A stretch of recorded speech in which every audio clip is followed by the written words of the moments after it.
اعوذ باللہ من الشیطان الرجیم بسم اللہ الرحمن الرحیم وَإِنِ امرأۃ، اور اگر عورت خافت ڈرے من بالہا اپنے شوہر کی نشوزن سرکشی سے،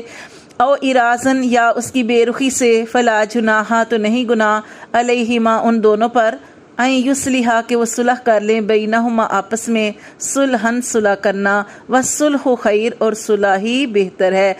تو دیکھیں یہاں پہ اللہ تبارک و تعالیٰ نے ارشاد فرمایا ہے